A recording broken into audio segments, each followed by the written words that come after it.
Hello, good morning, student. How are you all?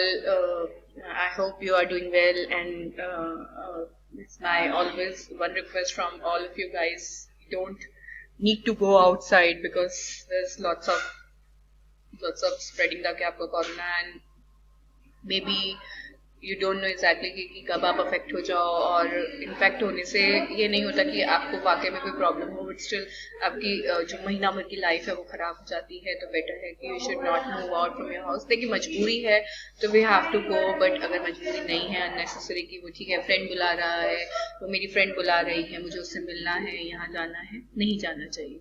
हमें कम से कम social distancing रखनी चाहिए। सोशल डिस्टेंसिंग से अल्टीमेटली हम लोग अपने आप को बचा कर रख सकते हैं। घर में तो देखो सभी रह ही रहे हैं, घर में तो सबके साथ बैठिए भी, बट घर के बाहर ज्यादा मत निकलिए क्योंकि हमें घर का पता होता है कौन किससे मिला है, बट बाहर का नहीं पता कि कौन किससे मिलकर आया है। चलिए इसके साथ we should continue our class. ठीक है, in our last class we already discuss था कि आपका who is the member and how to become the cap member. जिसमें लास्ट क्लास में मैंने आप लोगों को बताया था कि दैट पर्सन शुड बी कि आपका कॉम्पिटेंट टू कॉन्ट्रैक्ट, मतलब कैपेबल होना चाहिए कॉन्ट्रैक्ट करने के लिए। क्योंकि अभी आप फर्स्ट ईयर स्टूडेंट ऑलरेडी हो चुके हैं, आप सेकेंड ईयर स्टूडेंट हैं, तो यू नो एग्जैक्टली कि according to Indian contract act एक क्या कहते हैं मेंबर बनने के लिए, मतलब एक मेजर पर्सन या साउंड माइंड या फिर जो डिस्क्वालीफाइबल लॉ नहीं है वो पर्सन कॉम्पिटेंट टू कॉन्ट्रैक्ट माना जाता है। जैसा कि नीचे गिवन भी, every person competent to contract is the age of majority, sound mind, not disqualified by क्या आपका लॉ। तो ये इन्होंने इसके अंदर क्या हुआ है दिया है। तो इसके साथ ही आप ये देखिए modes of acquiring membership. I already discuss with you guys कि जिन्होंने मेमोरेंडम को सब्सक्राइब किया है, जो बेसिकली कंपनी के साथ जिन्होंने एग्री किया है, जैसे जिन्होंने कंपनी ने जब शेयर इशू किए थे तो एप्लीकेशन के थ्रू कंपनी ने उनको शेयर अलॉट किए थे, उन्होंने एप्लीकेशन लगाया था, कंपनी ने अलॉटमेंट किया था, या किसी बंदे ने किसी को शेयर ट्रांसफर कर दिए तो वो दूसरा बंदा जो ट्रांसफर है वो मेंबर बन जाता है। या अगर कोई बंदा मर जाए तो उसके पीछे जो उसके लीगल रिप्रेजेंटेटिव हो जाते हैं वो मेंबर बन जाते हैं। या एक्विसेंस का मतलब कि वो सबको ही शो कर रहा है कि that person is a member. ठीक है, बट अब बाद में वो मना नहीं कर सकते कि वो मेंबर नहीं है, क्योंकि देखिए अगर जब तक आप बेनिफिट ले रहे थे तब तक तो मेंबर थे, बट जब आपको लायबिलिटी पे ऑफ करने की बारी आई तब आपने डिनाई कर दिया कि I am not the member of company, तो उस केस में आप डिनाई नहीं कर सकते हैं। या आपने पार्टनरशिप में पढ़ा होगा, जब आपने बीआरएफ पढ़ा होगा तो पार्टनरशिप में पढ़ा होगा कि अगर आप लोग जब एग्री कर देते हैं किसी चीज के लिए कि आपने वो काम किया है तो बाद में आप उस चीज को नेग्लेक्ट नहीं कर सकते, नहीं वो मैंने तभी ऐसे ही बोल दिया था, ऐसा कुछ नहीं होता। उसके लिए आपको उसके कॉन्सिक्वेंसेस बियर करने पड़ेंगे। एंड तीसरा है कि आपका कि अगर आप कंपनी के शेयर लेते हो ऑनलाइन मोड में, जैसे आप स्टॉक मार्केट से उठा लेते हो और आपको डिपॉजिटरी में आपको शेयर ट्रांसफर होती है, तो भी आप कंपनी के क्या बन जाते हैं, मेंबर बन जाते हैं।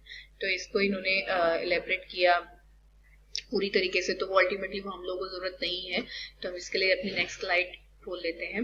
जैसे इन्होंने ट्रांसफर ऑफ शेयर बोला, क्योंकि देखो सीधी सी बात है, ट्रांसफर ऑफ शेयर में जब कोई बंदा किसी को शेयर ट्रांसफर करता है तो अल्टीमेटली, क्योंकि देखिए जब शेयर इशू किए जाते हैं कंपनी के द्वारा, तो कंपनी शेयर इशू करने के टाइम पर आप लोग को ऑप्शन देती है कि भाई जो जो अप्लाई करेगा उसको हम जो अप्लाई करेगा उसको हम क्या करेंगे, अलॉट करेंगे। अगर कंपनी का इशू प्रॉपर सब्सक्राइब होता है, अगर ओवर सब्सक्राइब होता है, ठीक है, तो हम नहीं कर पाएंगे सभी को, उसमें फिर लॉटरी सिस्टम चूज किया जाएगा। और अगर अंडर सब्सक्राइब होता है तो डिपेंड करता है कि अगर हमें अलाउ किया जाएगा फर्दर प्रोसीड करने के लिए तो हम आपको इशू करेंगे, अदरवाइज नहीं करेंगे।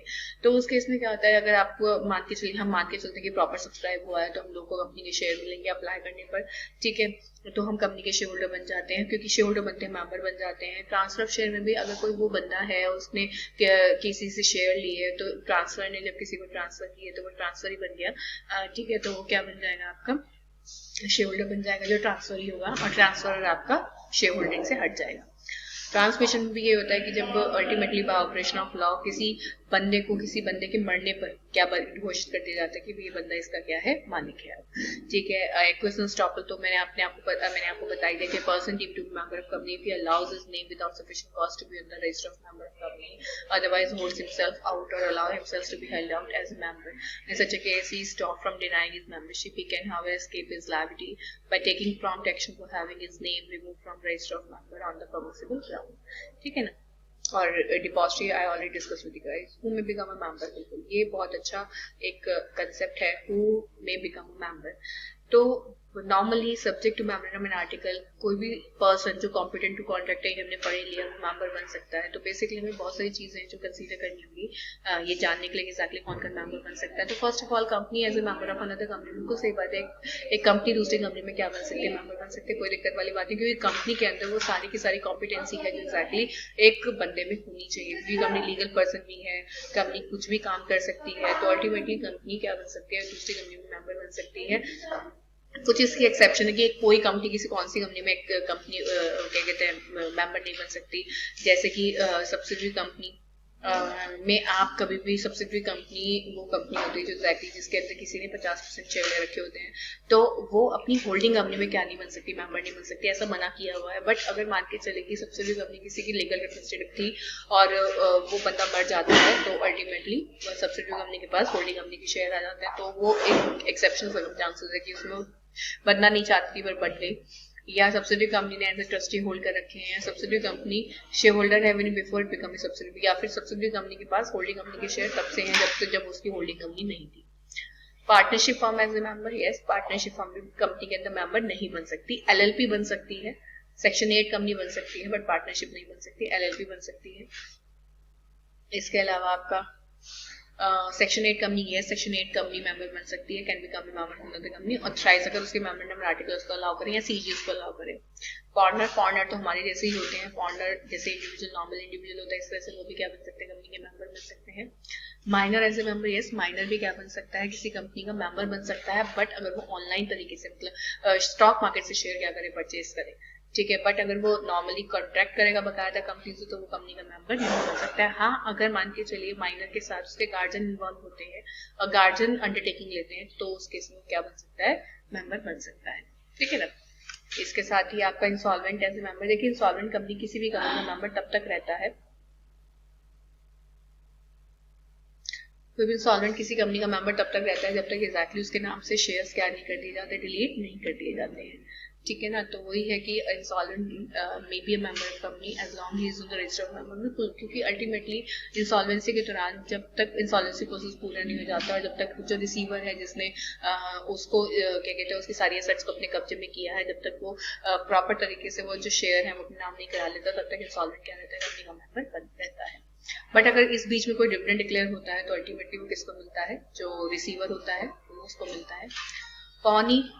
पॉनी क्या बन सकता है आपका, has no right of foreclosure since he never had the absolute ownership at law and his equitable title can not exceed what is specially granted by. Pawnee होता है बेसिकली बेटा जैसे मान के चलो आपने प्लैज किया, प्लैज का मतलब होता है आपने गिरवी रखे किसी को अपने शेयर्स और आपके शेयर सर्टिफिकेट है वो, ठीक है, और आपने उसको इस बात की जिम्मेदारी दी कि कल अगर मैंने तेरे से जो पैसा लिया है मैं तुझे वापस नहीं करूंगा, तो तू अल्टीमेटली मेरे बिहाफ पर उस शेयर्स को बेचकर अपने पैसे रख लेना, ठीक है। तो उस केस में पॉनी का वैसे तो कोई अधिकार नहीं होता, बट अगर उसके पैसे वापस ना किए जा रहे हो तो वो क्या बन सकता है, पॉनी मेंबर बन सकता है। बट मेंबर वो तभी बन सकता है जब एग्जैक्टली प्लैज के दौरान उसको शेयर ना मिले। And receiver whose name is not entered in the register of member cannot exercise any of the membership right attached to share unless in a proceeding to which company is a party and order is कि आपका made therein। मेरा appointment of क्या आपका receiver, बिल्कुल receiver तब तक company का member नहीं बनता जब तक कि उसके नाम पर शेयर नहीं होते। अगर कोई भी पर्सन फिक्टिशियस नेम से लेता है तो 447 की लायबिलिटी, फिक्टिशियस नेम का मतलब होता है कि आप वो हो नहीं जो एग्जैक्टली जिस नाम से आप शेयर क्या कर रहे हो, अप्लाई कर रहे हो, और कंपनी अगर आपको दे दे और बाद में वाली बात पता चले तो आपको शेयर तो वापस मिलेंगे नहीं मिलेंगे, मतलब आपको उसकी वैल्यू मिलेगी तो मिलेगी नहीं, उस शेयर्स को भी क्या कर दिया जाएगा, फॉरफिट कर लिया जाएगा, और साथ में आपको 447 की लायबिलिटी ऑफ करनी पड़ेगी। 447 की लायबिलिटी होती है जब आपको 3 महीने से 6 महीने से लेकर 10 साल की सजा तक दी जा सकती है, और जितनी उस शेयर के अंदर वैल्यू इन्वॉल्व थी उसका क्या कहते हैं 10 गुना तक क्या किया जा सकता है, मतलब 3 गुना तक आपको पे करना पड़ सकता है फाइन के बाद।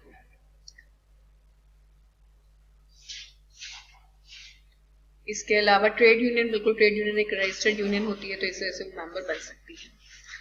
अब इसको आप स्किप कर सकते हैं। जॉइंट मेंबर, यस किसी भी कंपनी के एक से ज्यादा मेंबर हो सकते हैं एक ही शेयर के, जैसे आपका कहते हैं ना बैंक अकाउंट में क्या होते हैं, जॉइंट अकाउंट के होल्डर्स होते हैं कि एक बैंक अकाउंट 2 लोगों या 3 लोगों के नाम हो सकता है। इस तरीके से आपका जो क्या होता है मेरे बच्चों शेयर्स होते हैं, वो शेयर भी क्या हो सकते हैं आपके एक ही बंदे के नाम पर ज्यादा हो सकते हैं, कोई दिक्कत वाली बात नहीं है।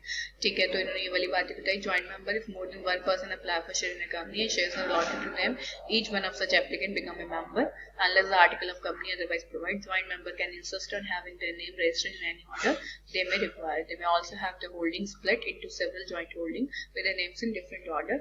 ठीक है, so that all of them may have the right to vote as the first name holding in one or other joint holding. अरे मेरी बात समझ में, ज्वाइंट मेंबर से बोलते हैं कि ज्वाइंट मेंबर आपके बन सकते हैं, बट उसमें होगा अधिकार केवल एक ही के पास होगा जिसका पहले लिखा हुआ होगा। अगर वो मर जाता है, कुछ होता है, तो सेकंड वाले के पास अधिकार आता है। चलिए, इसके साथ ही हम लोग अलविदा लेते हैं, फिर मिलेंगे हम लोग नेक्स्ट मीटिंग में, नेक्स्ट वीडियो में।